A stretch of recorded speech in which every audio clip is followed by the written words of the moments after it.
Hi everyone, welcome to think it logical. Thank you so much for appreciating our videos.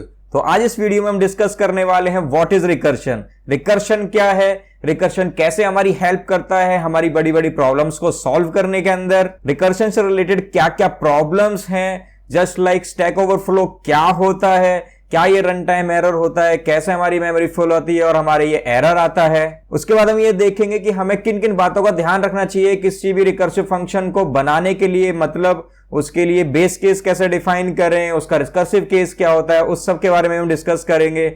उसके बाद हम बहुत सारे एग्जांपल्स लेंगे जिसके अंदर हम ये समझेंगे कि कैसे रिकर्सिव फंक्शंस लिखे जाते हैं और उसके बाद हम उसकी टाइम एंड स्पेस कॉम्प्लेक्सिटी भी कैलकुलेट करेंगे। तो फिर हम ये समझेंगे कि हमें रिकर्सिव फंक्शन कब यूज करना चाहिए, कहां यूज करना चाहिए और कैसे यूज करना चाहिए और कब हमें इटरेटिव अप्रोच को यूज करना चाहिए। तो वीडियो बहुत ही इंटरेस्टिंग होने वाली है, बहुत सारी इंफॉर्मेशन मिलने वाली है। तो अपनी सीट की पेटी बांध दीजिए, चैनल को सब्सक्राइब जरूर करिए, लाइक करिए, बेल आइकन दबाइए ताकि आप कोई भी नोटिफिकेशन मिस ना करें। अगर आपका कोई भी डाउट है, कोई भी क्वेश्चन है, कोई भी क्वेरीज है, कोई भी सजेशन है तो उसको कमेंट बॉक्स में जरूर डालें। चलिए वीडियो को स्टार्ट करते हैं। तो चलिए सबसे पहले ये जान लेते हैं रिकर्सिव फंक्शंस क्या होते हैं। रिकर्सिव फंक्शंस वो फंक्शंस होते हैं जो अपने आप को कॉल करते हैं और अपने आप को ही रेफरेंस करते हैं। मींस हम एक फंक्शन डिफाइन करते हैं और वो फंक्शन अपने आप को ही उसके अंदर कॉल करता है। Simply a function calling itself is a recursive function। recursive functions बहुत ज्यादा इंपॉर्टेंट हो जाते हैं बहुत ही कॉम्प्लेक्स प्रॉब्लम्स को सॉल्व करने के लिए, इन सम सिचुएशंस, इन सम सिनेरियोज जिसमें बहुत बड़ी प्रॉब्लम होती है। हम उसको छोटे छोटे हिस्सों में तोड़ लेते हैं, उसको ब्रेक करते हैं और उसके बाद उसको कंबाइन करके हम एक सॉल्यूशन प्रोवाइड कर देते हैं जहां पर रिकर्सिव फंक्शन बहुत बड़ा रोल प्ले करते हैं। हमारे पास बहुत सारी एल्गोरिदम्स हैं जहां पर हम रिकर्सिव फंक्शंस का यूज करते हैं किसी भी प्रॉब्लम को सॉल्व करने के लिए। जस्ट लाइक ट्रीज के अंदर हमने ट्रेवर्स कर रहे होते हैं तो हम रिकर्सिव फंक्शंस का यूज कर रहे होते हैं। जैसे हम कोई भी सॉर्टिंग एल्गोरिदम्स बना रहे होते हैं, जस्ट लाइक मर्ज सॉर्ट, उसके अंदर भी हम रिकर्सिव फंक्शन का इंटेंसिवली यूज कर रहे होते हैं। तो रिकर्सिव फंक्शन हमारे लाइफ के अंदर, आईटी इंडस्ट्री के अंदर बहुत इंपॉर्टेंट है और बहुत अच्छे तरीके से इंप्लीमेंट करने में आते हैं। ये बेसिकली हमें किस लिए हेल्पफुल होते हैं, जिससे हम अपना कोड रिपीट ना करें। अगर हमारा सिमिलर टाइप ऑफ कोड है, अगर हमारे पास में सेम टाइप ऑफ प्रॉब्लम है जिसके अंदर सिर्फ इनपुट चेंज हो रहा है एंड उसका सॉल्यूशन का वे सेम है, उस केस के अंदर हम रिकर्सिव फंक्शंस को यूज करते हैं जिससे हम सेम फंक्शन कॉल करके हम अपने प्रॉब्लम का सॉल्यूशन कर सकें। अब रिकर्सिव फंक्शंस के साथ प्रॉब्लम ये आती है कि इसके अंदर हमें कई बार स्टैक ओवरफ्लो की प्रॉब्लम आ जाती है। स्टैक ओवरफ्लो होता क्या है? बेसिकली इट्स लाइक समथिंग कि आपके पास एक मेमोरी है, वो पूरी फुल हो चुकी है, अब उससे ज्यादा वो काम नहीं कर सकती, तो वो एक रन टाइम एरर आता है। बेसिकली आपका फंक्शन रन हो रहा है, उसने सारी मेमोरी कंज्यूम कर लिया एंड एज सून एज जैसे ही आपकी मेमोरी पूरी फुल हो जाती है तो आपका फंक्शन एग्जीक्यूट नहीं हो पाता है। तो इसलिए इस तरह के एरर को हम रन टाइम एरर कहते हैं और जो ये एरर आता है इसके अंदर मेमोरी फुल हो गई तो हम इसको स्टैक ओवरफ्लो कहते हैं। इसको हम अच्छे से समझेंगे अभी डिटेल में। तो चलिए रिकर्शन को एक हाइपोथेटिक सिनेरियो के साथ समझते हैं कि ये कैसे वर्क करता है। तो एक हाइपोथेटिक सिनेरियो है कि ये हमारा एक बिग रूम है। इस रूम के अंदर हमने एक टैप है, उस टैप के थ्रू हम एक टब को फिल कर रहे हैं विद वाटर और एक पर्सन है जो यहां पर आराम से देख के यहां पर टीवी देख रहा है। ठीक है, तो अब क्या हो रहा है कि यहां पर ड्रॉप बाय ड्रॉप जो है वाटर जो है इसको फिल कर रहा है। ठीक है, एक पॉइंट आएगा जब ये ड्रॉप बाय ड्रॉप हम इसको भरते जाएंगे और ये पानी स्पिल ऑफ होना स्टार्ट हो जाएगा। जब पानी स्पिल ऑफ होना स्टार्ट हो जाएगा धीरे धीरे करके वो पूरा रूम को भरना स्टार्ट कर देगा। यहाँ पर रूम भरता जाएगा, रूम भरता जाएगा। हम इसको स्टॉप नहीं कर रहे हैं, अगर हम इस टैप को स्टॉप नहीं करें तो रूम भरता जाएगा भरता जाएगा भरता जाएगा, रूम भरता गया एंड अल्टीमेटली इसने पूरा रूम फिल कर दिया एंड फाइनली इसके पास कोई स्पेस नहीं बचा। इसके अंदर ये बंदा तो डूब के मर ही गया है आपका। ठीक है, तो इसके अंदर कोई स्पेस नहीं होना। सेम सिनेरियो, जो सेम ही कंडीशन होती है वो हमारे पास में कंप्यूटर्स के अंदर भी होती है। कंप्यूटर्स के पास भी मान लीजिए कि स्पेस है, जो ये येलो पोर्शन हम दिखा रहे हैं ये मान लीजिए एक स्पेस है। इसके अंदर आपने क्या किया, ड्रॉप बाय ड्रॉप एक फंक्शन रन किया, उसने एक स्पेस ली और उसने मेमोरी ऑक्यूपाई कर ली। फिर उसने सेकंड फंक्शन ने कॉल किया, उसने एक मेमोरी ऑक्यूपाई कर ली। फिर थर्ड फंक्शन ने कॉल किया, उसने मेमोरी स्पेस ऑक्यूपाई कर ली। इस तरह से जैसे जैसे फंक्शन कॉल होती जाएगी रिकर्सिवली, एक फंक्शन अपने अंदर ही उसी फंक्शन को कॉल करता जाएगा तो हमारे पास में मेमोरी एलोकेट होती चली जाएंगी। एक पॉइंट आएगा जब कंप्लीट मेमोरी जो है वो फुल हो जाएगी। इसके बाद हमारे पास में अगर रिकर्सिव कॉल हम मारते हैं तो उसको एग्जीक्यूट करने के लिए हमारे पास में स्पेस नहीं रहेगा। तो इस सिचुएशन में क्या होगा, इस सिचुएशन में क्या होगा कि हमारा जो फंक्शन है वो एग्जीक्यूट होना बंद हो जाएगा और एक रन टाइम एरर दे देगा। इस तरह की सिचुएशन को हम कहते हैं स्टैक ओवरफ्लो। ठीक है, तो स्टैक ओवरफ्लो की प्रॉब्लम इसको कहते हैं कि हमारे पास में जितनी स्पेस है, जितनी मेमोरी है, वो पूरी की पूरी फुल हो गई है और उसकी वजह से अब हम फंक्शन को एग्जीक्यूट नहीं कर पा रहे हैं और जो हमारी प्रॉब्लम जो है वो एग्जीक्यूट होनी बंद हो गई है और जो हमारी स्पेस है वो पूरी तरह ऑक्यूपाई हो गई है। तो फंक्शन का एग्जीक्यूशन स्टॉप हो गया है। एग्जीक्यूशन स्टॉप होने की वजह से हमारी एप्लीकेशन क्रैश हो गई है। ठीक है, इस सिचुएशन को हम स्टैक ओवरफ्लो की प्रॉब्लम कहते हैं। बेसिकली इस स्टैक ओवरफ्लो को ओवरकम करने के लिए हमारे पास में डिफरेंट तरीके होते हैं। हम बेसिकली जो भी हमारा फंक्शन होता है उसके अंदर हम एक बेस केस डिफाइन करते हैं और एक रिकर्सिव केस डिफाइन करते हैं। तो दो केस इसके अंदर हम डिफाइन कर देते हैं फंक्शन के अंदर एंड उसके बेसिस पे हम अपना रिकर्सिव फंक्शन एग्जीक्यूट करते हैं। तो चलिए अब इसको हम एक बार कोड के थ्रू रन करके देख लेते हैं कि बेसिकली हमारा जो ये फंक्शन जो रन हुआ है, हमारे पास में जो ये काम हुआ है, ये किस तरह से हुआ है, कैसे हमारा रिकर्सिव फंक्शन लिखा जाता है, क्या उसके अंदर प्रॉब्लम्स आती हैं अगर हम उसके ऊपर कोई टेक केयर नहीं करते हैं। चलिए आगे मूव करते हैं और चलते हैं कोड वाली स्क्रीन पर। तो अब हम आ गए हैं रेपलेट के अंदर। यहां पर हम अपना पहला रिकर्सिव फंक्शन बनाएंगे और उसको डिफाइन करके एग्जीक्यूट करके देखेंगे कि ये काम कैसे होता है। तो सबसे पहले एक फंक्शन डिफाइन करते हैं। Function, let's say naming it as foo. हम इसको एक फू नेम देते हैं। बहुत ज्यादा कॉमन देखा होगा आपने, बुक्स के अंदर ही लिखा हुआ, बस हम डायरेक्टली इसको लिख रहे हैं। फू के अंदर हम फू को ही कॉल कर देते हैं। इस तरह से फंक्शन हमारा फू कॉल हो जाता है। इस फंक्शन को एग्जीक्यूट करने के लिए हम console.log कर लेते हैं फू फंक्शन को और इसको एग्जीक्यूट कर देते हैं। ठीक है, अब इसको रन करके देखते हैं तो क्या होता है, देखिए जरा। इमीडिएटली हमारे पास में यहां पर एक एरर डिफाइन हो गया, maximum call stack size exceeded. Maximum call stack size exceeded का एक एरर आ गया। मींस जो भी ये फंक्शन हमने कॉल किया है इसने पूरी की पूरी मेमोरी को ऑक्यूपाई कर लिया एंड उसके बाद ये एग्जीक्यूशन इसने स्टॉप कर दिया। अभी हमारा जो ये सिस्टम है, जो ये रेपलेट है या फिर हमारा ब्राउजर्स हैं, अभी हमारे जो करंट सिस्टम्स हैं वो इनफ स्मार्ट हो गए हैं। वो इस तरह को पहले ही समझ लेते हैं अगर इस तरह की हमारी कोई कॉल आ रही है जो रिकर्सिवली चल रही है और वो एक मैक्सिमम लिमिट से बाहर जा रही है तो वो उसका एग्जीक्यूशन स्टॉप कर देता है। बट जो हमारी अदर लैंग्वेजेस लाइक सी के प्रोग्राम्स जो होते हैं जहां पर इस तरह की लिमिटेशंस हम नहीं लगा पाते हैं, जो कि इनबिल्ट नहीं होती हैं, उनको हमें लिमिटेशन लगाना पड़ता है। ऑल्दो अगर वो लिमिटेशंस नहीं होती हैं तो वो प्रोग्राम जो है हमारा एग्जीक्यूट ही होता रहेगा, इनफाइनाइट टाइम तक एग्जीक्यूट होता रहेगा एंड अल्टीमेटली जब मेमोरी पूरी फिल हो जाएगी उसके बाद वो क्रैश कर जाएगा। तो चलिए अब ये देख लेते हैं कि इस तरह की प्रॉब्लम को सॉल्व करने के लिए हमें क्या करना चाहिए।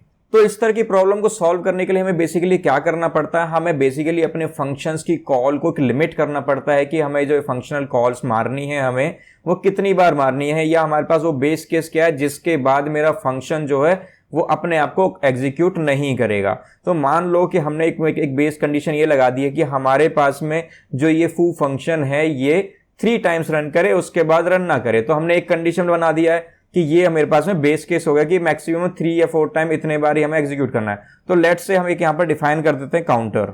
ठीक है ना, जावास्क्रिप्ट के अंदर लेट्स से हम काउंटर, लेट्स से किसी वेरिएबल को डिफाइन करते हैं। हमारा एक काउंटर है जिसको हमने 0 से स्टार्ट कर दिया है। तो चलिए अब यहाँ पर एक इफ स्टेटमेंट डिक्लेयर करते हैं जिसके अंदर हम ये डिफाइन कर देते हैं अगर मेरा काउंटर की वैल्यू ग्रेटर देन 3 हो जाती है तो मुझे यहाँ पर रिटर्न करना है डन, अदरवाइज मैं अपने फू फंक्शन को एग्जीक्यूट करता रहूंगा। तो चलिए अब इस फंक्शन को यहां पर एग्जीक्यूट करके देखते हैं। तो हमारा आउटपुट क्या आता है, let's run it, maximum call stack executed, because क्योंकि हमने काउंटर की वैल्यू को यहां पर इंक्रीज ही नहीं किया। Okay, let's increase the counter. ये हमारी मिस्टेक हो जाती है जब हम काम कर रहे होते हैं, लाइव कोडिंग कर रहे होते हैं। ओके, इसको सेव करते हैं एंड इसके बाद एग्जीक्यूट करते हैं। अनडिफाइंड, ओके, क्यों आया undefined, let's print the counter. एक काम करते हैं, पहले अपने काउंटर को प्रिंट करके देखते हैं कि यहां पर क्या प्रिंट हो रहा है। तो हमने कंसोल कर लिया है काउंटर को एंड एग्जीक्यूट करके देखते हैं क्या क्या प्रिंट होता है। यहां पर प्रिंट हो रहा है 0 1 2 3 4। मैं इसको जूम करके दिखाता हूं आपको। हमारा यहां पर जो आउटपुट आया है 1 2 3 4 एंड अनडिफाइंड आया है। अनडिफाइंड क्यों आया है हमारे पास में, तो डन आना चाहिए था। तो इसका रीजन क्या है, अब पहले ये समझने की जरूरत है। ये मैंने जानबूझ के इस प्रॉब्लम को इस तरह से क्रिएट किया था जिससे आपको ये समझ में आ पाए कि हमारा अनडिफाइंड क्यों आया।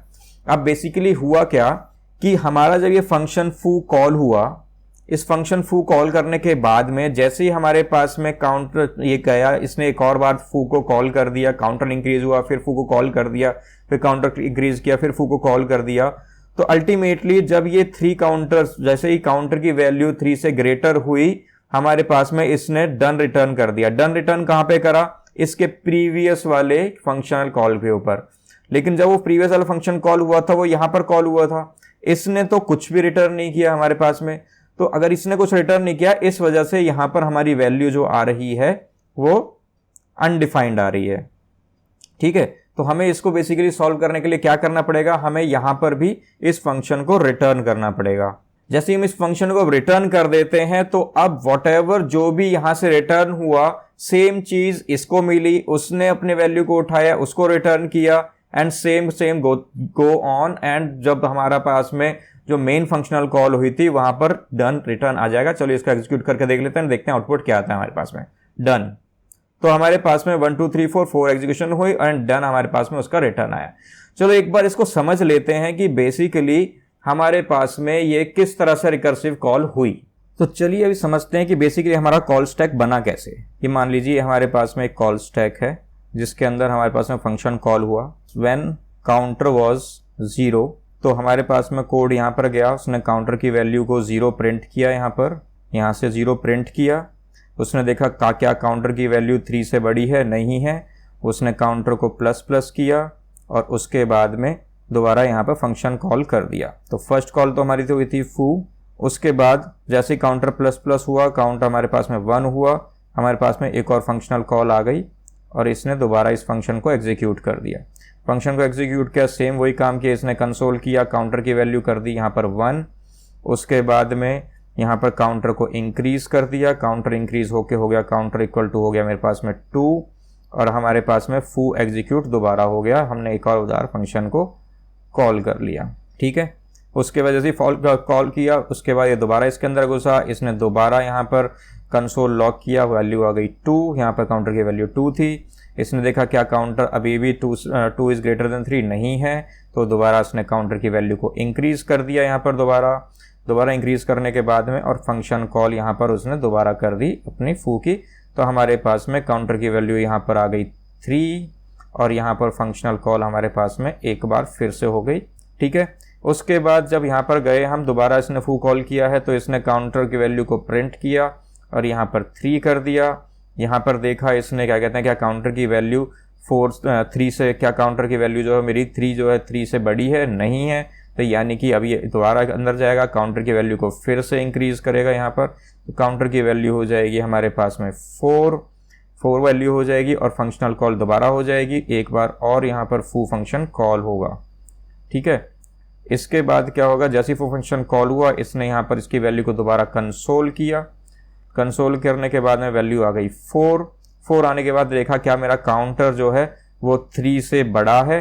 अगर मेरा 3 से काउंटर मेरा बड़ा है तो वो क्या करेगा, वो डन रिटर्न करेगा, यानी कि ये फंक्शन रिटर्न क्या करेगा, डन रिटर्न करते ही ये फंक्शन एग्जीक्यूशन यहीं से वापस चला जाएगा, ये वहां से चला गया, नीचे कुछ कॉल नहीं होगा। ठीक है, जैसे ये फंक्शन कॉल हुआ तो अब जो ये लास्ट फंक्शन जो हमारे पास आया था, अब ये दोबारा इस फंक्शन पर गया, इस फंक्शन ने जाके देखा इसके पास भी एक रिटर्न की वैल्यू आ गई है, क्योंकि यहाँ से हम डायरेक्टली इसको रिटर्न कर रहे हैं। ठीक है ना, हमने रिटर्न से वापस चले गए थे, तो अब यहाँ पर इसके पास जैसे ही डन आया, इसके पास एक रिटर्न आया, वो इसका इनपुट बन गया, यहाँ पर एक और डन आ गया, वही डन यहाँ पर चला गया, ये इसका आउटपुट बिकम, इसका return become the input of it, तो ये इसके पास चला गया, यहाँ से इसके पास चला गया एंड यहाँ से इसके पास चला गया। तो आउटपुट हमारे पास में फाइनली क्या रिटर्न आ गया, डन हमारे पास में इस फंक्शन। तो इस तरह से हमारा ये रिकर्सिव फंक्शन कॉल हुआ है, इस तरह से हमारे ये फू फंक्शन ने वर्कआउट किया है। तो ओवरऑल हम ये कह सकते हैं किसी भी रिकर्सिव फंक्शन को डिफाइन करने के लिए हमें 2 चीजें डिफाइन करनी पड़ती हैं। एक तो उसका एक बेस केस क्या रहेगा, ये हमारा जो इसका बेस केस है, तो इसका बेस केस जैसे हमने डिफाइन करा कि इसके अंदर जो काउंटर की वैल्यू जो ग्रेटर देन 3 होगी, उसके बाद हम इसको रिटर्न कर देंगे, तो हमारे पास बेस केस हो गया। दूसरा सिचुएशन हमें क्या डिफाइन करनी पड़ती है, इसका रिकर्सिव केस क्या रहेगा, तो यहां पर इसका रिकर्सिव केस उसको भी रिटर्न करने पड़ेंगे। तो किसी भी रिकर्सिव फंक्शन के अंदर दो रिटर्न्स होती हैं, एक रिटर्न होता है हमारा बेस केस के थ्रू एंड एक रिटर्न होता है हमारा रिकर्सिव केस के थ्रू। ठीक है, इन चीजों को हम डिफाइन करते हैं, उसके बेसिस पे ही हमारे एक रिकर्सिव फंक्शन बनता है। अगर हम इसको नहीं करते हैं, जब हमने इसके अंदर ये रिटर्न स्टेटमेंट को डिफाइन नहीं करा था, तब क्या प्रॉब्लम आई थी, हमारे पास में स्टैक ओवरफ्लो की प्रॉब्लम आ गई थी। ठीक है, ये भी नहीं करा था एंड हमने बेस केस भी नहीं लगाया था। सॉरी, एक और चीज ऐड करनी है, जो हमने यहां पर रिटर्न नहीं किया था एंड बेस केस को जो है हमने डिफाइन नहीं किया, तो हमारे पास में स्टैक ओवरफ्लो की प्रॉब्लम आ गई थी, क्योंकि ये फंक्शन इस तरह से स्टैक को ऑक्यूपाई करता जा रहा है, मेमोरी स्पेस को ऑक्यूपाई करता जा रहा है एंड अल्टीमेटली समवेयर यहां पर एक मैक्स कंडीशन पर पहुंच जाएगा, जहां पर मैक्सिमम मेमोरी उसने ऑक्यूपाई कर ली है। इस मेमोरी लोकेशन के बाद में, इस मैक्सिमम पोजीशन के बाद में हमारे सिस्टम के पास स्पेस ही नहीं है, तो वो इस फंक्शन को स्टैक के ऊपर डाल ही नहीं पाएगा। इसकी वजह से एप्लीकेशन हमारी क्रैश हो जाएगी। ठीक है, तो इस तरह से हम एक बेस केस लगाकर अपने रिकर्सिव फंक्शन के अंदर इस स्टैक ओवरफ्लो की प्रॉब्लम को सॉल्व कर सकते हैं। ठीक है, तो चलिए अब आगे बढ़ते हैं और एक और एग्जांपल लेते हैं, एक रियल लाइफ एग्जांपल लेते हैं, जो बेसिकली इंटरव्यूज के अंदर या किसी भी कॉन्सेप्ट को समझाने के लिए यूज किया जाता है, जो कि है हमारा एग्जांपल फैक्टोरियल का। ठीक है, हम एक रिकर्सिव फंक्शन बनाएंगे, एक इटरेटिव अप्रोच से भी उसी फंक्शन को बनाएंगे, जिससे हम किसी भी नंबर का फैक्टोरियल डिफाइन करेंगे। तो we are creating a function by which we are finding the factorial of a number n। चलिए स्टार्ट करते हैं।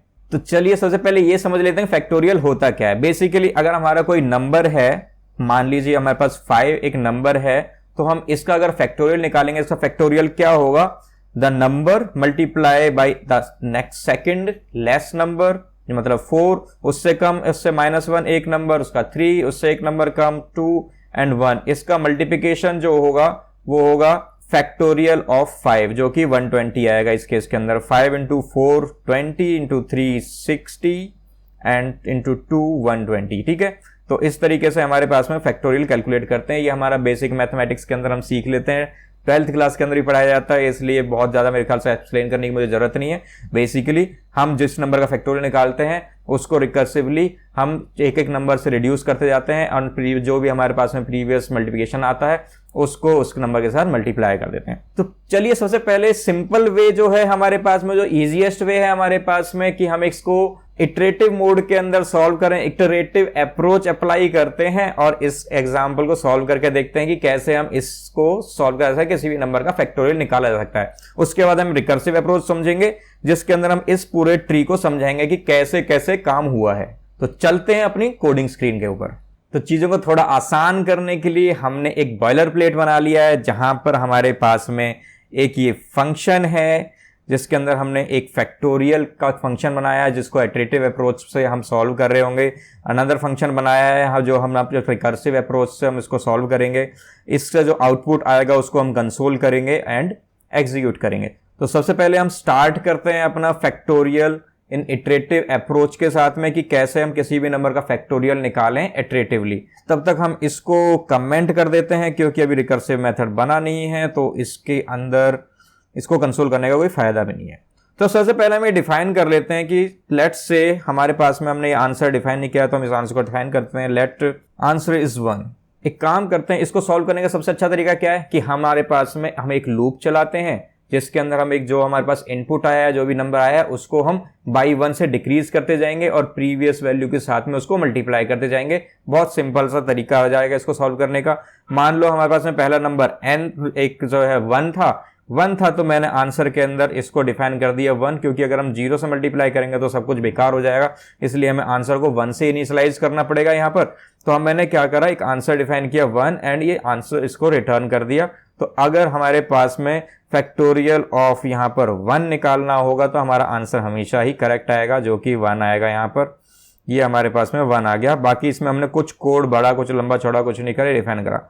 बट अगर मुझे इसके अंदर ये कोई और नंबर आता है, मान लीजिए यहाँ पर जैसे हमने 5 लिखा था, अगर ये 5 होता है तो इस केस के अंदर तो 5 ही रिटर्न, ये अभी भी 1 ही रिटर्न करेगा, क्योंकि हमने कोई कोड नहीं लिखा है। तो चलो इस यहाँ पे थोड़ा सा लॉजिक लिख देते हैं कि कैसे हमारा काम होगा। तो हम एक यहाँ पर एक फॉर लूप चलाएंगे, जो कि स्टार्ट होगा 2 से और कहां तक चलेगा, जहां तक ये मेरा नंबर है, और उसको हम एक एक करके इंक्रीज करते चलाएंगे। दोनों वे ठीक है, यानी कि या तो मैं अपर से नीचे लेकर आ जाऊं या नीचे से ऊपर लेकर जाऊं। मुझे पता है एक अपर लिमिट क्या है कि मुझे 5 तक जाना है, तो मैंने अपर लिमिट ले लिया। तो एक फॉर लूप चलाते हैं, for let i equal to 2 i is less than equal to number less than and equal to क्यों लिया, क्योंकि भाई जहां तक मेरा नंबर है मुझे यहां तक का ही वो लूप चलाना है इस तक, और हमारा लूप 2 से स्टार्ट हो रहा है, 1 जो है हमारा बेस आंसर है, ठीक है। तो इसलिए मैंने 2 से स्टार्ट किया और नंबर तक चलाया और अपनी आई की वैल्यू को इंक्रीज करते चले गए हैं। अब इसके अंदर हमारे पास में क्या वैल्यू होगा, अब जैसे जैसे हमारे पास में आंसर है, आंसर की वैल्यू के अंदर क्या करेंगे, हम आंसर को हम क्या करेंगे, देखो सिंपल सा तरीका है, जो भी मेरा आंसर है उसको n की वैल्यू से मल्टीप्लाई करते चले जाएंगे। n का मतलब i की वैल्यू से मल्टीप्लाई करते चले जाएंगे। जो हमारे पास में i है यहाँ पर, इस i को मल्टीप्लाई कर दो प्रीवियस आंसर से। जैसे ही मैं इसको मल्टीप्लाई कर दूंगा प्रीवियस आंसर की वैल्यू से, तो हमारे पास में उसका मल्टीप्लिकेशन चलता चला जाएगा एंड अल्टीमेटली हमारे पास में आंसर आ जाएगा। तो ओवरऑल हमारे पास में सिर्फ इतना सा ही सॉल्यूशन है, इसमें ज़्यादा और कुछ नहीं करना है। इटरेटिव अप्रोच है, हमें एक लूप चलाना है, लूप कहाँ से स्टार्ट करना है, 2 से स्टार्ट करना है, कहाँ तक जाना है, जहाँ तक हमारा नंबर दे रखा है, उसके अंदर हमारा जो आंसर हमने डिफाइन कर रखा है उसकी वैल्यू को हम रिजर्व कर रहे हैं, और उसको हम आई से मल्टीप्लाई करके आंसर्स के अंदर दोबारा असाइन कर रहे हैं और उस आंसर को रिटर्न कर दे रहे हैं। That is the approach we are applying. अगर हम फैक्टोरियल ऑफ 5 हम यहाँ पर एग्जीक्यूट करते हैं तो हमारे पास में 120 हमारा आंसर आ जाता है, ठीक है। तो हमारे पास में आउटपुट आ गया। बहुत सिंपल अप्रोच है, बहुत सिंपल तरीका था। अगर हमें इटरेटिवली किसी फैक्टोरियल को सॉल्व करना है, इससे इजीएस्ट वे कोई हो नहीं सकता दुनिया के अंदर, ठीक है ना। चलो अब इसी को रिकर्सिव वे में सॉल्व करने की कोशिश करते हैं, रिकर्सिव वे में कैसे काम करेगा। अगर आप एक चीज नोटिस करें यहां पर कि हमारा 5 फैक्टोरियल है, 5 फैक्टोरियल किसके बराबर होगा, 5 इंटू 4 फैक्टोरियल के बराबर होगा। 4 फैक्टोरियल किसके बराबर होगा, 4 इंटू 3 फैक्टोरियल के बराबर होगा। तो यानी कि हम जो कर रहे हैं, जो भी हमारे पास में जो उसका नंबर है उसके 1 लेस उसका फैक्टोरियल, उसका मल्टीप्लिकेशन कर देते हैं तो हमारे पास में इस नंबर का 5 का फैक्टोरियल आ जाएगा। तो सेम अप्रोच हम रिकर्सिव जब प्रोग्राम बना रहे होंगे इसको अप्लाई करेंगे, ठीक है। तो चलते हैं कोडिंग स्क्रीन के ऊपर और बनाते हैं रिकर्सिव फंक्शन अपना। तो चलिए शुरू करते हैं। देखो एक चीज हम अच्छी तरह से समझते हैं, जो हमने अभी पहले भी पढ़ा था या पहले भी समझा था, किसी भी रिकर्सिव फंक्शन को डिफाइन करने के लिए सबसे पहले उसका बेस केस डिफाइन करना पड़ता है कि हमारा इसके अंदर बेस केस क्या होगा, मतलब हमारे रिकर्सिव कॉल चलनी कब बंद हो जाएगी। तो यहाँ पर हमारे रिकर्सिव कॉल चलनी कब बंद होगी, जब हमारे पास में n की वैल्यू 1 हो जाएगी। इससे छोटा हमें उस नंबर को करना ही नहीं है। तो यानी कि n की वैल्यू जब 1 होगी तो हम इसके अंदर, यानी कि नंबर की वैल्यू जो हमारे पास में होगी वो 1 होगी, उसके बाद उस टाइम पर हम उसको 1 रिटर्न कर देंगे, अदरवाइज हम उसको रिकर्सिवली कॉल करेंगे। तो पहला हम बेस केस लिख लेते हैं। क्या होगा हमारा base case, if number is equal to 1, जैसे ही मेरे पास में नंबर हमारा इक्वल टू 1 होगा तो मैं यहाँ पर रिटर्न कर दूंगा 1। सिंपल सी बात है कि 1 होगा तो अगर मेरा इनपुट जो नंबर है वो मेरा 1 होगा तो मैं इसके बाद कुछ एग्जीक्यूशन नहीं करूंगा, सीधा उसको 1 को रिटर्न कर दूंगा। अदरवाइज मैं क्या करूंगा यहाँ पर कि जो मेरा नंबर है उस नंबर को मैं मल्टीप्लाई करूंगा, जो हमने अभी प्रीवियस स्लाइड के अंदर देखा था कि मैं क्या कर रहा हूं, उस नंबर को फैक्टोरियल ऑफ उससे लेसर नंबर से साथ कर देता हूं। तो यानी कि यहां पर क्या कर रहा है, number multiply factorial recursive and number -1। मैंने एक नंबर उसको रिड्यूस कर दिया और इसको फैक्टोरियल रिकर्सिव फंक्शन को कॉल कर दिया। तो ठीक है, अब इसके अंदर सिंपल सा आपने ये लॉजिक तो समझ ही लिया था। यहाँ पर जो हमने प्रीवियस स्लाइड के अंदर देखा था कि 5, अगर हम इसको 5 अगर इसके अंदर इनपुट करते हैं तो 5 इंटू, तो ये जो हमारा रिटर्न फंक्शन क्या कर रहा है, 5 इंटू फैक्टोरियल ऑफ 4 ये कर रहा है। चलिए बस सिंपल यही फंक्शन लिखना था, इतना ही है रिकर्सिव फंक्शन। फैक्टोरियल प्रोग्राम को बनाने के लिए इससे ज्यादा कुछ नहीं करना रिकर्सिव कॉल के अंदर। बाकी हाँ, इसके अंदर बहुत सारे डिफरेंट फैक्टर्स हैं जिनको हम एनालाइज करेंगे, जैसे स्पेस कंप्लीट, टाइम कंप्लीट, वो भी एनालाइज करते हैं। अभी यहाँ पर इसको एग्जीक्यूट करके देखते हैं और इसका आउटपुट देखते हैं कि हमारा आउटपुट आता क्या है। ओके, अभी हमने जो यहाँ पर करा है ये कंसोल, ये रिकर्सिव का आइटरेटिव को कर लिया था। अब मैं रिकर्सिव को कॉल कर लेता हूँ, थोड़ा गड़बड़ हो गया था। ठीक है, चलो let's execute it and see what is the output. Still 120 बिल्कुल सही है। अगर इसको हम 5 की जगह 6 कर देते हैं तो हमारे पास क्या आ जाएगा, 720। यही हमें चाहिए था। 120 मल्टीप्लाई 6 इज 720। अगर हम इसको 4 कर देते हैं तो हमारे पास में आ जाएगा 24 एज एक्सपेक्टेड। ठीक है ना, तो हमारे पास में ऑलमोस्ट जो हमें चाहिए वो सब कुछ हो रहा है, जैसा हमें एग्जीक्यूट करना उस तरीके से हो रहा है। तो इस तरीके से फैक्टोरियल का एक फंक्शन समझ में आ गया। अब इसके अंदर एक चीज समझने वाली चीज है कि यार इस फंक्शन की टाइम कॉम्प्लेक्सिटी एंड इस फंक्शन की टाइम कॉम्प्लेक्सिटी क्या होगी एंड स्पेस कॉम्प्लेक्सिटी क्या होगी। चलो इस बात को समझने के लिए इस एग्जांपल को स्लाइड पर लेकर चलते हैं और इसको एग्जीक्यूट करते हैं, ड्राई रन करके देखते हैं, वन बाय वन हम इसको चला के देखते हैं और बताते हैं इसकी टाइम कॉम्प्लेक्सिटी स्पेस कॉम्प्लेक्सिटी कैसे कैलकुलेट होगी। चलिए आगे चलते हैं।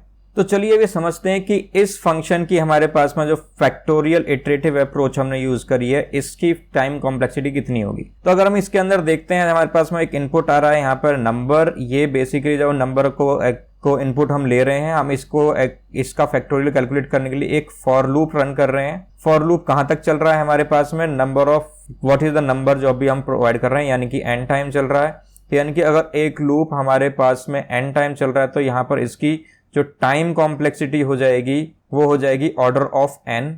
ठीक है, स्पेस कॉम्प्लेक्सिटी निकालने के लिए हम यहाँ पर एक जो है ये वेरिएबल यूज कर रहे हैं। ठीक है, इसकी कितनी स्पेस लेगा, ये ऑर्डर ऑफ 1 स्पेस लेगा। ठीक है, इसके अलावा एक ये डिफाइन कर रहे हैं वेरिएबल, ये भी कितना स्पेस लेगा, ये भी ऑर्डर ऑफ 1 लेगा। इसके अलावा हम कुछ और यूज नहीं कर रहे हैं। तो अल्टीमेटली हमारे पास में जो इसकी स्पेस कॉम्प्लेक्सिटी होगी वो ऑर्डर ऑफ 1 होगी। तो अगर आपको ये order of n and order of 1 ये चीज समझ में नहीं आ रही है तो हमने बेगो की बहुत बेहतरीन वीडियो बनाई है, आप उसको जाके देखिए, उसको समझिए कि हम बेगो कैसे निकालते हैं। बहुत ज़्यादा इंपॉर्टेंट टॉपिक है ये हमारे लिए, इंटरव्यूज़ के लिए भी एंड रियल लाइफ हमें प्रैक्टिस करने के लिए भी। तो उस वीडियो को जाके ज़रूर देखिए। अदरवाइज हम यहाँ पे कोशिश तो करते हैं कि आपको एक डिटेल फिर भी दे सकें। ठीक है, तो हमारे पास में इटरेटिव अप्रोच की जो यहाँ पर time complexity order of n आएगी और स्पेस कॉम्प्लेक्सिटी ऑर्डर ऑफ 1 आएगी। चलिए अब देख लेते हैं कि रिकर्सिव प्रोग्राम के साथ में क्या होता है। रिकर्सिव प्रोग्राम अगर हमने बनाते हैं तो रिकर्सिव प्रोग्राम के अंदर ये जो प्रोग्राम है कितनी बार रन करेगा। हम देख रहे हैं जैसे जैसे हम इस प्रोग्राम के अंदर घुसते जा रहे हैं तो हम देखते हैं कि एक और फंक्शन दोबारा कॉल हो जाता है, फिर उसके बाद जब नंबर रिड्यूस करके एक बार फिर कॉल हो जाएगा, नंबर रिड्यूस करके फिर हो जाए। तो ये फंक्शन कॉल कितनी बार होगा, n टाइम होगा, क्योंकि जो हमारे पास में जो नंबर है उससे दिस n-1 प्लस 1 दिस, तो n टाइम हमारे पास में फंक्शनल कॉल होंगी। तो यानी कि हमारे पास में ये जो इसकी टाइम कॉम्प्लेक्सिटी आएगी वो आएगी ऑर्डर ऑफ n, क्योंकि हम ये रिकर्सिव कॉल कर रहे हैं और ये सारा का सारा स्टैक पर जाता है। जितना भी हमारा रिकर्सिव फंक्शन कॉल जाती है वो स्टैक पर जाती है। तो हम यहाँ पर क्या यूज़ कर रहे हैं, हम यहाँ पर मेमोरी भी यूज़ कर रहे हैं। मेमोरी यूज़ कर रहे हैं, कितनी मेमोरी यूज़ कर रहे हैं, क्योंकि हमारे पास n कॉल्स हैं तो हम total order of n memory space use कर रहे हैं। ठीक है ना, तो यानी कि जो हमारे पास में रिकर्सिव फंक्शन है इसके अंदर ऑर्डर ऑफ n जो है वो टाइम कॉम्प्लेक्सिटी होगी और जो ऑर्डर ऑफ n है वो स्पेस कॉम्प्लेक्सिटी होगी। तो एक चीज नोटिस कर पा रहे हैं कि जो हमारे पास में यहाँ पर आइटरेटिव अप्रोच जो हमने लगाई थी, यहाँ पर हमारे पास में स्पेस कॉम्प्लेक्सिटी ऑर्डर ऑफ 1 है, लेकिन यहाँ पर स्पेस कॉम्प्लेक्सिटी बढ़ रही है। तो जो हमारे रिकर्सिव फंक्शन है, क्योंकि ये मेमोरी स्पेसेस को यूज कर रहे होते हैं, मेमोरी को यूज कर रहे होते हैं, तो इस वजह से यहाँ पर स्पेस कॉम्प्लेक्सिटी बढ़ जाती है। तो हमें कहाँ पर रिकर्सिव फंक्शन यूज करना चाहिए, यहाँ से हम क्या डिड्यूस कर सकते हैं, हम यहाँ से हम ये डिड्यूस कर सकते हैं जहां भी हमारे पास में मेमोरी एक्सपेंसिव है या मेमोरी की कमी है उस जगह पर हमें रिकर्सिव अप्रोच को थोड़ा सा अवॉइड करना चाहिए। ठीक है, और जहां पर हमारे पास मेमोरी की कोई प्रॉब्लम नहीं है वहां पर हम इसको यूज कर सकते हैं। तो अगर हमारे पास में मेमोरी की प्रॉब्लम है यहाँ पर तो हम इस टाइम पर हम क्या यूज कर सकते हैं, हम इसके अंदर आइटरेटिव अप्रोच यूज करेंगे।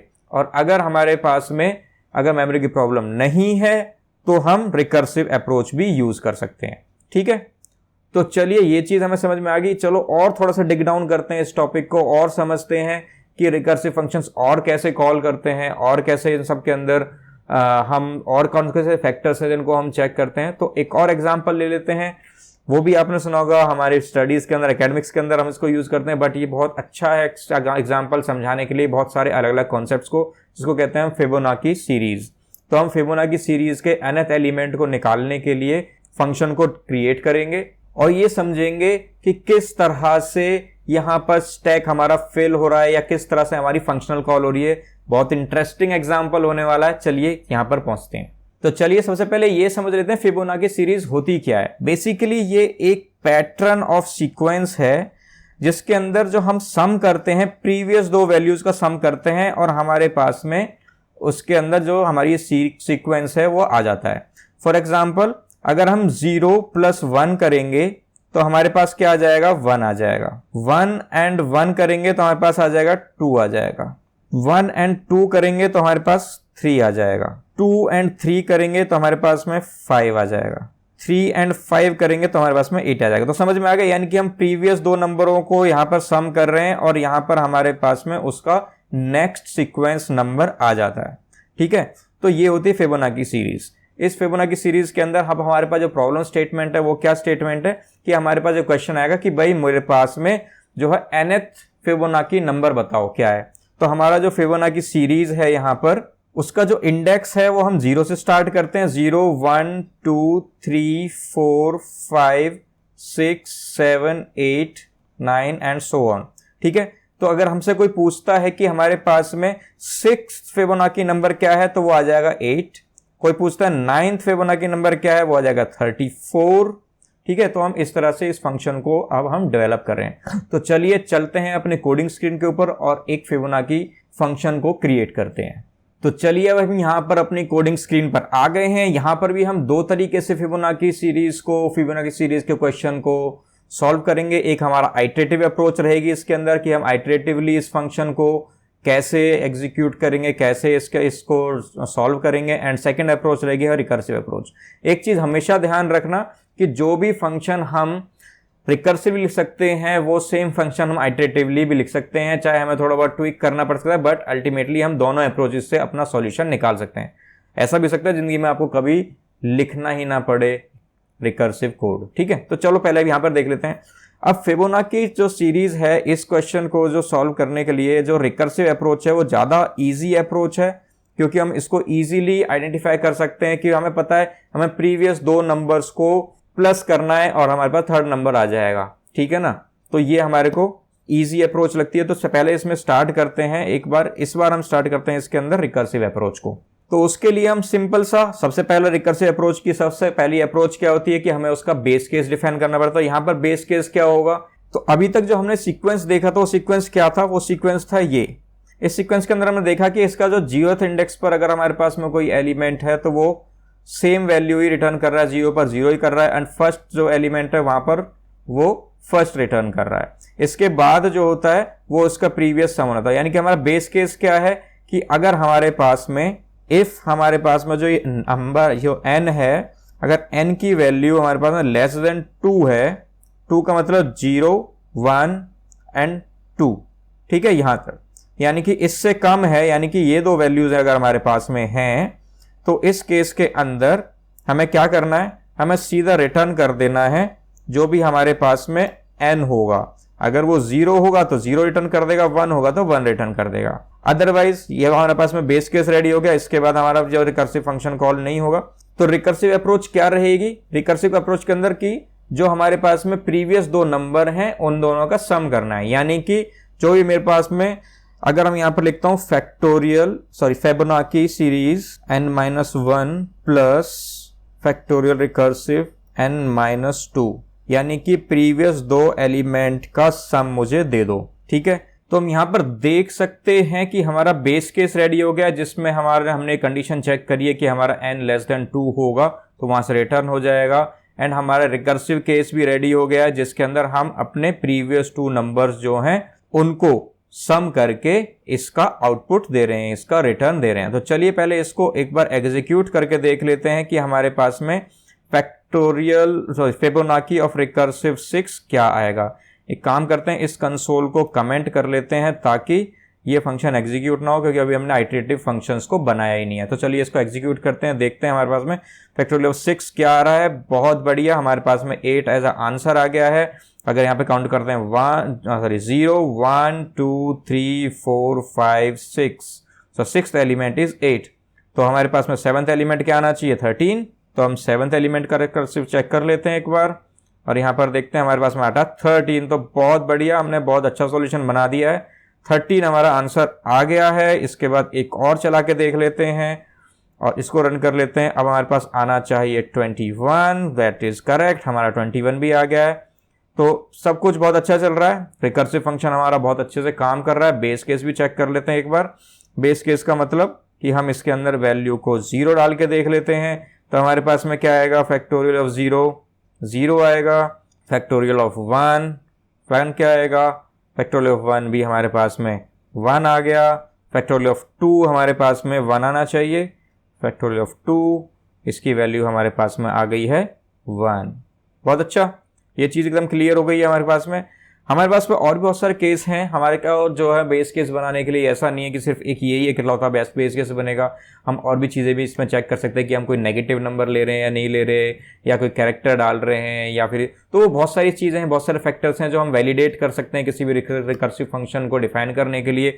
अभी हमने सिर्फ एक बेसिक कंडीशन चेक कर ली है, अदरवाइज हमारे पास n नंबर ऑफ चीजें हैं जो हम वैलिडेट करते हैं अपने इनपुट को। बेसिकली उसके अंदर हम अपना इनपुट वैलिडेट करने की, हमारा जो ये इनपुट है इसके अंदर हमारी जो वैल्यू जा रही है वो करेक्ट जा रही है as per our function need और नॉट, अदरवाइज कोई ना कोई हमारे पास में इनपुट एरर आ जाएगा या फिर कोई भी एग्जीक्यूशन एरर आ जाएगा, किसी भी तरीके का एरर हमारे सामने आ सकता है। तो चलिए अब आगे बढ़ते हैं, अब अपनाते हैं अपनी इटरेटिव अप्रोच के थ्रू जाते देखते हैं कि भाई हमारा जो फिबोनाची सीरीज है ये इटरेटिव अप्रोच से जो हम इसको बनाएंगे तो इसके अंदर हमें क्या क्या काम करना पड़ेगा। इसको करने के बाद हम इसकी कॉम्प्लेक्सिटीज को एनालाइज करेंगे, बहुत अच्छी चीज इसमें इसका स्ट्रक्चर क्या बनेगा वो बहुत इंटरेस्टिंग है, वो भी हम देखेंगे रिकर्सिव अप्रोच का। तो आगे बढ़ते हैं चलिए। तो रिकर्सिव अप्रोच हमने देख ली है, अब इसके अंदर जो इटरेटिव अप्रोच होती है इसके बहुत सारे डिफरेंट वेरिएशंस हैं, कोई किस तरीके से इंप्लीमेंट करता है, कोई अदर तरीके से इंप्लीमेंट करता है। हम एक सिंपल तरीके से यहाँ पर इंप्लीमेंट करने की कोशिश करते हैं। हम क्या करते हैं, हम एक एरे लेंगे और उस एरे के अंदर हम आइटम्स को इंसर्ट करते चले जाएंगे जहाँ तक हमें उसके अंदर उसकी वैल्यू चाहिए, और जो जैसे ही हमारा वो इंडेक्स पहुँच जाएगा हम उस इंडेक्स को रिटर्न कर देंगे। ये हमारा सिंपल अप्रोच इसके अंदर रहेगी। तो इसके अंदर सबसे पहले हमें क्या डिफाइन करना पड़ेगा, हम एक एरे डिफाइन करने पड़ेगा। लेट्स हम एक एरे डिफाइन कर देते हैं। एक एरे डिफाइन किया, हम जावास्क्रिप्ट के अंदर एरे इस तरह से डिफाइन कर देते हैं। अब दो चीज़ हम अच्छी तरह से जानते हैं कि यार हमारे पास में जो इसके पहले दो एलिमेंट होंगे वो एक तो 0 होगा और दूसरा एलिमेंट 1 होगा। ये तो चीज़ हमारे लिए एकदम क्लियर है। तो हम एक काम करते हैं, इस एरे के अंदर इसको प्री डिफाइन कर देते हैं कि हमारे पास में ये दो एलिमेंट तो होंगे ही होंगे। अगर हमारे पास कोई भी अगर वैल्यू आती है, अगर कोई भी हमारे पास n इनपुट आता है, अगर वो 0 कहता है तो हम इसको उठा के दे देंगे, और 1 कहता तो हम इसको रिटर्न कर देंगे। सिंपल सा कहने का मतलब ये भी एक तरीके का बेस केस हमने बना दिया कि इससे नीचे हम इसका कैलकुलेशन नहीं करेंगे। इसके बाद हम क्या करेंगे, हम एक लूप चला देंगे। यहाँ पर लूप चलेंगे कहाँ से, लेट i इक्वल टू 2 से, क्योंकि देखो हमारा 0th इंडेक्स पर वैल्यू आ चुकी है, फर्स्ट पर आ चुकी है, तो हम सेकंड इंडेक्स पर हम वैल्यू को डालेंगे। सेकंड इंडेक्स पर हम इस वैल्यू डालेंगे। कहाँ तक चलाएंगे हम इस लूप को, when i is less than equal to n, जो मेरा नंबर है वहां तक हम इस लूप को चलाएंगे। उसके बाद हम क्या करेंगे, i की वैल्यू को इंक्रीमेंट करेंगे और इसके अंदर हम छोटा सा बड़ा इंटरेस्टिंग सा काम करेंगे, एरे के अंदर पुश करेंगे। हमारा पुश एक फंक्शन होता है एरेज के अंदर जावास्क्रिप्ट में, जो हमारे पास में जो हम एलिमेंट है उसको एरे के लास्ट पोजीशन के अंदर फिल कर देता है। ठीक है, तो अभी यहां पर हम क्या करते हैं, क्या पुश करना है हमें, sum of previous two numbers. Previous two numbers क्या होंगे, अगर यहां पर देखा जाए तो प्रीवियस टू नंबर होंगे 0 और 1, यानी कि हमारे पास में जो i की वैल्यू है एरे के अंदर, जो उसकी i की वैल्यू है उसमें से 2 माइनस कर दो, और एरे की जो मेरी i की वैल्यू है उसमें से 1 माइनस कर दो, यानी कि 2 माइनस कर दिया तो हमारे पास 0 की वैल्यू आ गई, 1 माइनस कर दिया तो 1 की वैल्यू। इन दोनों के सम को हम इसके अंदर पुश करते चले जाएंगे। कहाँ तक पुश करेंगे, जब तक हमारा nth एलिमेंट नहीं आता, और जैसे ही हमारे पास ये काम हो जाता है हम रिटर्न कर देंगे nth वैल्यू को, क्योंकि हमारा ये nth एलिमेंट है। ठीक है ना, सिंपल सा कोड लिखा है हमने। इसके अंदर हमारे पास में ये इटरेटिव अप्रोच से फिबोनाची सीरीज हमारी सॉल्व हो जाती है। चलो इसको आउटपुट देख लेते हैं, इसका आउटपुट क्या आता है। काम करते हैं, इसको हम पहले रिकर्सिव अप्रोच वाले कंसोल को बंद कर देते हैं, कमेंट कर देते हैं, और इटरेटिव अप्रोच वाले को इनेबल कर देते हैं। चलो पहले बेस केस ही चेक कर लेते हैं, 0 से स्टार्ट करते हैं। 0 से स्टार्ट करने के बाद में हम इसका आउटपुट चेक कर लेते हैं, क्या आता है इसका। A is not defined, sorry my mistake, इसका नाम एरे है। अब हमारा ठीक हो जाएगा, अब ये चलेगा।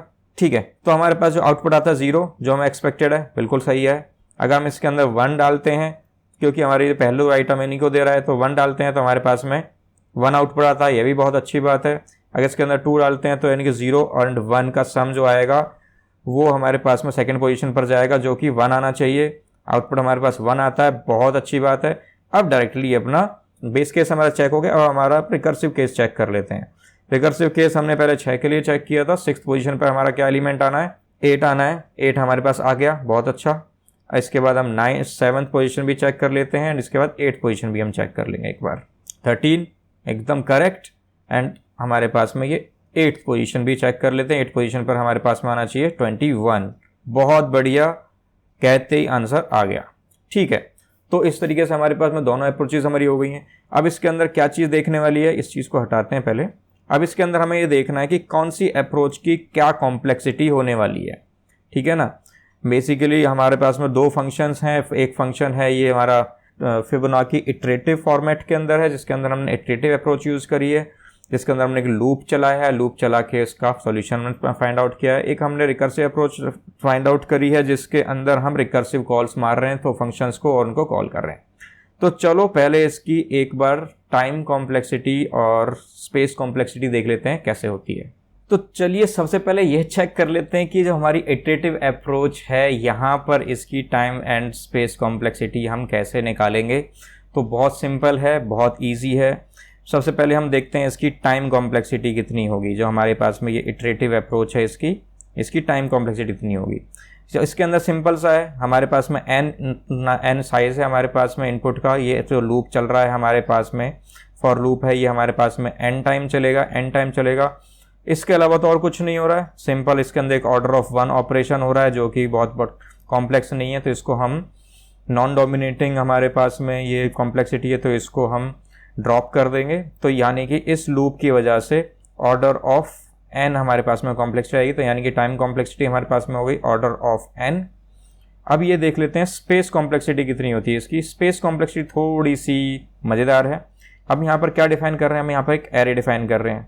इस एरे का साइज कितना होगा, इस एरे का साइज होगा 2 items and this n item. ये n आइटम है, बट हम यहाँ पे 2 से स्टार्ट कर रहे हैं, यानी कि हमारे पास में यहाँ पर जो इसका एरे का साइज होगा वो n होगा। एक हमने यहाँ पर लेट वेरिएबल डिफाइन किया है। इस लेट वेरिएबल का यहाँ पर जो स्पेस होगा वो हमारे पास में ऑर्डर ऑफ 1 स्पेस होगा। इसके अलावा हम और कुछ डिफाइन नहीं कर रहे हैं, यानी कि हमारे पास में एक एरे हमें एक्स्ट्रा डिफाइन करना पड़ रहा है। इसलिए हमारे पास में इसकी जो स्पेस कॉम्प्लेक्सिटी हो जाएगी वो ऑर्डर ऑफ n हो जाएगी। ठीक है, ये चीज़ समझ में आ गई। यानी कि हमारा जो फिबोनाची इटरेटिव फंक्शन है इसकी complexity time complexity order of n and space complexity order of n। ठीक है, अब एक चीज़ समझते हैं कि यार रिकर्सिव फंक्शन के अंदर क्या होगा। रिकर्सिव फंक्शन के अंदर क्या हुआ है, ये फंक्शन कितनी बार कॉल हो रहा है। आप देख रहे हैं कि जैसे ही यहाँ पर एक n इनपुट गया, इसने बेस केस चेक किया। बेस केस चेक करने के बाद में इसने 2 फंक्शनल कॉल मारी। फर्स्ट फंक्शनल कॉल जो रहेगी वो n-1 कैलकुलेट करने के लिए होगी एंड सेकेंड फंक्शनल होगी n-2। तो ये एक तरीके का स्ट्रक्चर बन रहा है, मतलब ये कॉल करेगा, फर्दर ये उसके नीचे जाएगा, फर्दर ये उसके नीचे जाएगा, ये अलग फर्दर इसके नीचे जाएगा, ये इसके नीचे जाएगा। तो यानी कि रिकर्सिवली 2 फंक्शनल कॉल्स चल रही हैं। तो चलो इसको समझते हैं दूसरे स्लाइड के थ्रू कि ये काम कैसे हो रहा है। ठीक है, तो चलिए इसको हम देखते हैं कैसे काम हो रहा है ये। इसके अंदर जो हमारा फिबोनाची फंक्शन है, जिसके अंदर हमने अगर हम 6 जो है उसके अंदर इनपुट डाला, मतलब हमें 6th पोजीशन निकालनी है। 6th पोजीशन निकालने के लिए हमें क्या करना पड़ेगा, 5th पोजीशन का एंड 4th पोजीशन का इसका जो है हमें एक सम करना पड़ेगा। सम करने के बाद में जो वैल्यू आएगी उससे मेरा 6th की वैल्यू आएगी। ठीक है ना, सिंपल ये काम होगा। इसी तरह से 5th का अगर हमें वैल्यू निकालनी है तो 5th के अंदर हमें 4th का और 3rd का, मतलब n-1 4 n-2 3, इसका जो सम करना पड़ेगा, उसकी जो वैल्यू आएगी वो यहाँ पर आएगी। तो अगर यहाँ पर देखा जाए तो यहाँ पर एक type of tree kind of structure बन गया है। इस ट्री काइंड ऑफ स्ट्रक्चर के अंदर नंबर ऑफ नोड्स हमारी कितनी होंगी ये समझना जरूरी है। पहले नंबर ऑफ नोड्स कैसे निकालेंगे, नंबर ऑफ नोड से पहले ये समझना पड़ेगा कि हमारा ये ट्री की जो हाइट है, ये एक तरह से ट्री स्ट्रक्चर बन गया है। इस ट्री की जो हाइट है हमारे पास में वो कितनी होगी। मान लीजिए इसकी हाइट है हमारे पास में h, ठीक है ना, h इसकी हाइट है। तो इसके अंदर टोटल नंबर ऑफ नोड्स कितने होंगे।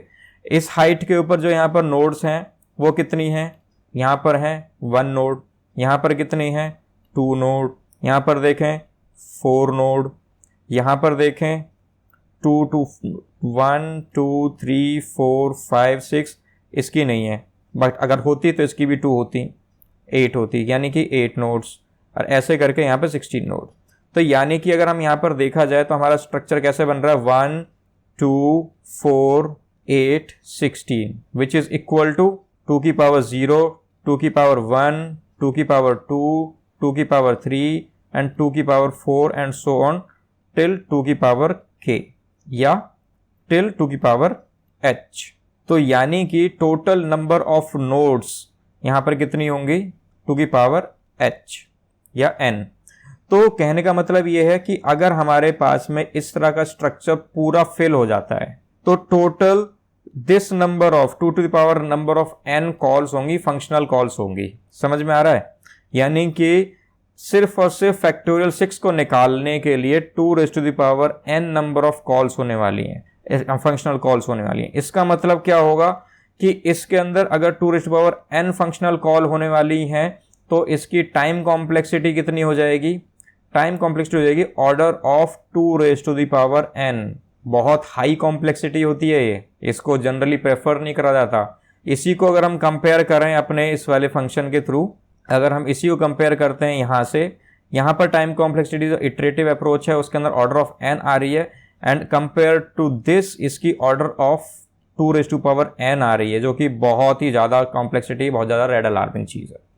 साथ में जो इसकी मेमोरी स्पेस कितनी यूज करेगा, जो स्टैक है वो स्टैक कितना फिल होगा। मान लो हम जैसे यहाँ पर चलते जा रहे हैं तो यहाँ पर जब इसका रिस्पॉन्स आ जाएगा तो ये फिल हो जाएगा, ये इसका रिस्पॉन्स आ जाएगा तो ये स्टैक से आउट हो जाएगा, ऐसे ये भी आउट हो जाएगा। तो यानी कि जो मैक्सिमम स्टैक हाइट होगी, जो स्टैक की जो स्पेस ऑक्यूपाई होगी वो उसकी हाइट के बराबर होगी, जो कि ट्री की हाइट है उसके बराबर होगी।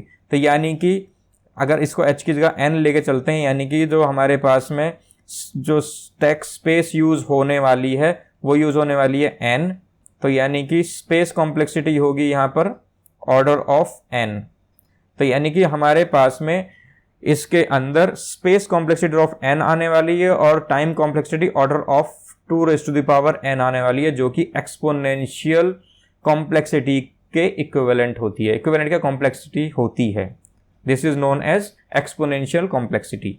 तो दोनों अप्रोचेस से ये डिड्यूस होने वाला है कि अगर जैसे जैसे हमारा n का नंबर यहाँ पर बढ़ता जाएगा, जैसे जैसे यहाँ पर हमारे पास में ये जो है नंबर ऑफ, ये नंबर इंक्रीज होता चला जाएगा, n की वैल्यू हो जाएगी 20 21 50, तो ये इसकी जो टाइम है, इसको एग्जीक्यूट होने का टाइम है वो बहुत ज़्यादा इंक्रीज होता चला जाएगा, ठीक है ना, as compare to iterative approach.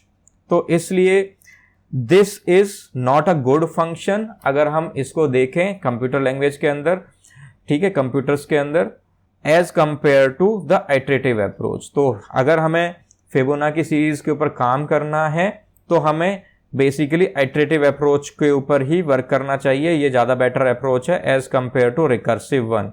तो इससे ये भी पता चलता है कि हर जगह रिकर्सिव नहीं लगा देना चाहिए, कहीं कहीं पर ये इतना ज़्यादा कॉम्प्लेक्स हो जाता है, इतना ज़्यादा टाइम ले लेता है कि आपकी मेमोरी भी खा जाएगा, टाइम भी खा जाएगा और एग्जीक्यूशन आउटपुट भी नहीं आएगा। चलो इसको एक बार रन भी करके देख लेते हैं, अपने कोड के अंदर भी रन करके देख लेते हैं और कोडिंग स्क्रीन पे जाके देखते हैं कि हमारा रिकर्सिव फंक्शन की जैसे जैसे वैल्यू बढ़ती जाती है तो कितना टाइम लेता जाता है।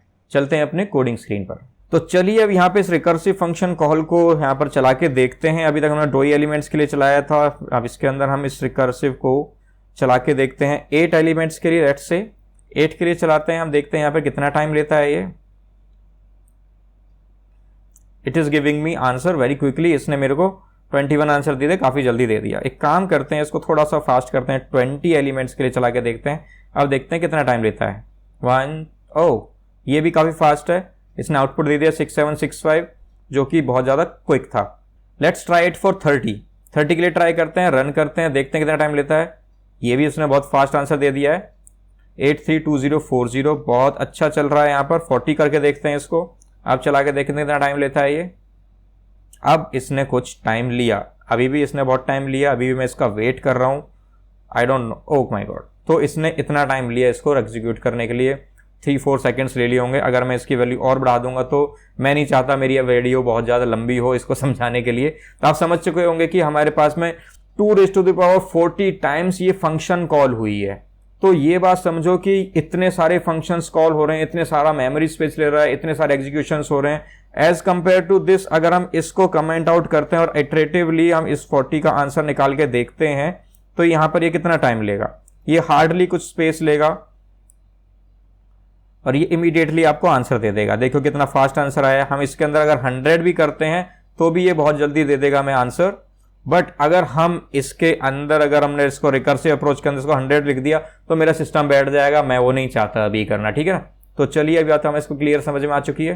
तो चलिए अब इस बात को समझ लेते हैं कि हमें रिकर्सिव फंक्शन को कब, कहां और कैसे यूज करना चाहिए। तो सबसे पहले सबसे इंपॉर्टेंट चीज ये समझने वाली है कि कोई भी अगर रिकर्सिव फंक्शन हम लिख रहे हैं तो ऐसा नहीं है कि उसके हम इटरेटिवली नहीं लिख सकते, दोनों तरीके के सॉल्यूशन को लिख सकते हैं। बस प्रॉब्लम क्या आ सकती है, थोड़ी कॉम्प्लेक्सिटी इंक्रीज हो सकती है इटरेटिव अप्रोच को लिखने के लिए। और रिकर्सिव फंक्शन क्योंकि हम सेम फंक्शन को कॉल कर रहे हैं तो हमारा कोड बहुत ज्यादा कॉम्प्लेक्स नहीं हो रहा है। But most of the scenarios practically अगर देखा जाए, इंडस्ट्री के अगर नजरिए से अगर देखा जाए तो हम रिकर्सिव फंक्शंस को बहुत कम ही यूज करते हैं। जनरली हम इटरेटिव अप्रोच ही यूज कर रहे होते हैं। आप जब भी कोड करने जाओगे, आप कंपनी के साथ बैठोगे, अपने कलीग के साथ बैठोगे, वो जनरली आपको इटरेटिव अप्रोच के साथ ही काम करते हुए नजर आएंगे। बट हाँ, रिकर्सिव अप्रोच एक बहुत अच्छी अप्रोच है जो कि बहुत ज़्यादा अलग सिनेरियोज के अंदर बहुत ज़्यादा यूजफुल है। जस्ट लाइक जब हमें पता नहीं है कि हमारा जो ये लूप चलना है या फिर हमारा पास में जो नंबर ऑफ आइटम्स हैं वो कितने हैं डिफाइन नहीं है, उस केस के अंदर हम रिकर्सिवली उस चीज़ को कॉल करते चले जाएंगे तो वो एक तरह से बेटर रिजल्ट हमें दे देगा। यहाँ पर हम यूज़ कर सकते हैं। दूसरी चीज़ हम क्या कर सकते हैं, क्या होता है रिकर्सिव अप्रोच को यूज़ करने का, वो ये होता है कि हम इसके अंदर हमारा जो कोड होता है वो बहुत ज़्यादा क्लीन होता है।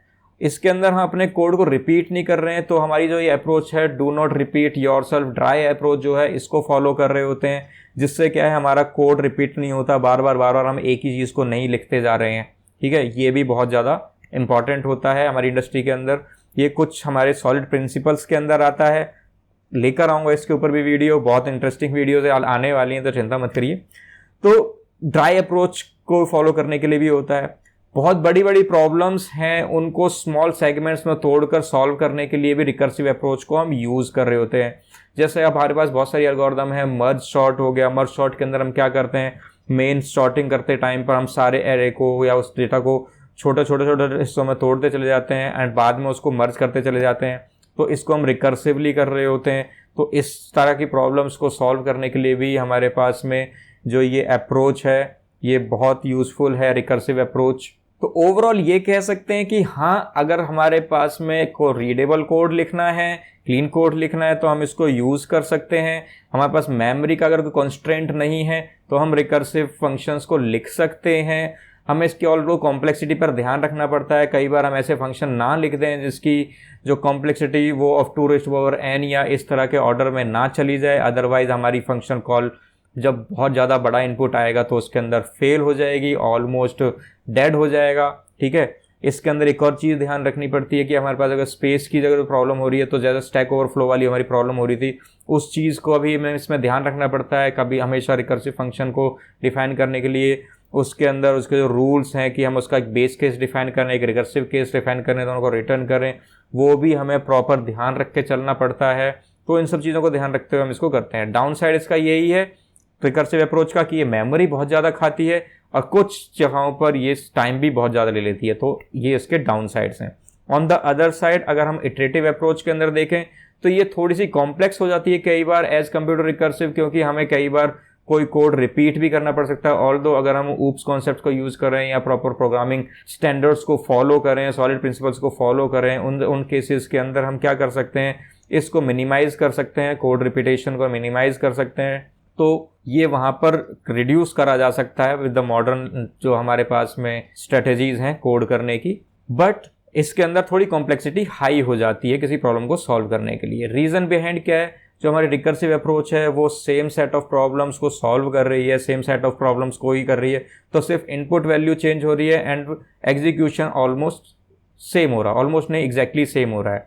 बट अगर हम यहाँ पर इटरेटिव फॉर्मेट को यूज़ कर रहे हैं, इसके अंदर हमारे पास में सिनेरियोज डिफरेंट भी हो सकते हैं। कई हो सकता है कि डिफरेंट टाइप का इनपुट आ जाए, डिफरेंट टाइप के वैल्यूज के अंदर आ जाए, तो थोड़ा सा कॉम्प्लेक्सिटी बढ़ जाती है। बट विद ट्विक्स हम इस काम को भी कर सकते हैं ऐसा कंप्लीटली पॉसिबल है कि अगर कोई चीज हम रिकर्सिवली लिख सकते हैं तो हम उसको इटरेटिवली भी लिख सकते हैं। This is very much clear. इसके अलावा जो हमारा रिकर्शन है वो और कहाँ कहाँ पर बहुत ज्यादा इंपॉर्टेंट होता है, जैसे हमारा ट्री ट्रेवर्सल होता है उसके लिए बहुत ज्यादा इंपॉर्टेंट है, वो उसके थ्रू बहुत अच्छे तरीके से हो पाता है। हमारे ग्राफ्स हैं वो बहुत अच्छे तरीके से हो जाते हैं, तो इस जगह पर भी हमारे पास में जो रिकर्सिव फंक्शन है वो बहुत अच्छे तरीके से यूज होते हैं। ये भी हम आराम से डिड्यूस कर सकते हैं अभी तक की कन्वर्सेशन के साथ में। तो ओवरऑल हम ये कह सकते हैं कि रिकर्सिव फंक्शंस बहुत ज्यादा इंपॉर्टेंट भी हैं अगर हम देखा जाए इसको इंटरव्यू पर्सपेक्टिव से, बट प्रैक्टिकल अगर हम देखा जाए इंडस्ट्री के पर्सपेक्टिव से तो ये मिक्स एंड मैच इसके रिव्यूज आते हैं, क्योंकि इंडस्ट्री के अंदर हम बहुत ज्यादा रिकर्सिव फंक्शंस बनाते नहीं हैं। हम ज्यादातर देखते हैं जो हमारे पीयर्स हैं वो काम कर रहे हैं इटरेटिव अप्रोच के साथ में, बट इंटरव्यूज के पॉइंट ऑफ व्यू से बहुत ज़्यादा इंपॉर्टेंट है। या फिर कुछ एडवांस डेटा स्ट्रक्चर्स हैं जब हम ग्राफ्स के साथ, ट्रीज के साथ काम कर रहे होते हैं, BFS breath first search, depth first search कर रहे होते हैं, ट्रेवर्सल कर रहे होते हैं, उसके अंदर जो हमारे पास में ये अप्रोच है रिकर्सिव अप्रोच बहुत ज़्यादा इंपॉर्टेंट है। कुछ मर्जिंग एल्गोरिथम्स उनके साथ बहुत ज़्यादा इंपॉर्टेंट अप्रोच है, उसके अंदर हम उसको इटरेटिव करेंगे तो बहुत ज़्यादा कॉम्प्लेक्स हो जाएगा।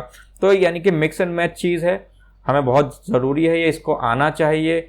हमें रिकर्सिव फंक्शन को लिखते टाइम क्या क्या चीज़ें ध्यान रखनी चाहिए वो हमने इसके अंदर डिस्कस कर लिया, सब कुछ समझ लिया। Base case and recursive case कैसे बनाना चाहिए, हम उसके कॉरस्पॉन्डिंग इटरेटिव फंक्शंस कैसे बना सकते हैं, उसके बाद हमने इन सब की कॉम्प्लेक्सिटी निकाल के देख ली गई, उसकी टाइम कॉम्प्लेक्सिटी कैसे निकालेंगे, स्पेस कॉम्प्लेक्सिटी से निकालेंगे, इन दोनों को भी समझ लिया है, रिकर्सिव फंक्शन का और इटरेटिव फंक्शन का।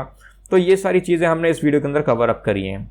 तो अगर आपको अपने डीएसए के कॉन्सेप्ट्स एकदम क्रिस्टल क्लियर करने हैं और अपने आप को आईटी के अंदर रूल करवाना है तो इन दैट केस आपको हमारा चैनल जरूर सब्सक्राइब करना चाहिए। उसके अंदर जितने भी हमारी वीडियोस हैं उनको प्रॉपर फॉलो करना चाहिए, हमारी वीडियोस को लाइक करना चाहिए, शेयर करना चाहिए ताकि वो ज़्यादा से ज़्यादा लोगों तक पहुँच सके। अब बेल आइकन जरूर दबा लें सब्सक्राइब करने के बाद में, जिससे आपको सारी नोटिफिकेशन आती रहें और आप किसी भी अपडेट से वंचित ना हो। अगर आपकी कोई भी सजेशंस हो, कोई भी क्वेश्चंस हो, कोई भी क्वेरीज हो तो आप उसको कमेंट बॉक्स में ज़रूर लिखें, जिससे हम आपके साथ कनेक्ट कर सकें, आपकी इंप्रूवमेंट्स कर सकें, वीडियो को और इम्प्रूव कर सकें और ज़्यादा इंटरेक्टिव हो सकें। तो इस चीज़ को ज़रूर करें। तो चलिए इसके साथ वीडियो को एंड करते हैं। Keep learning, keep practicing, stay safe, take care of your parents and loved ones. Bye bye.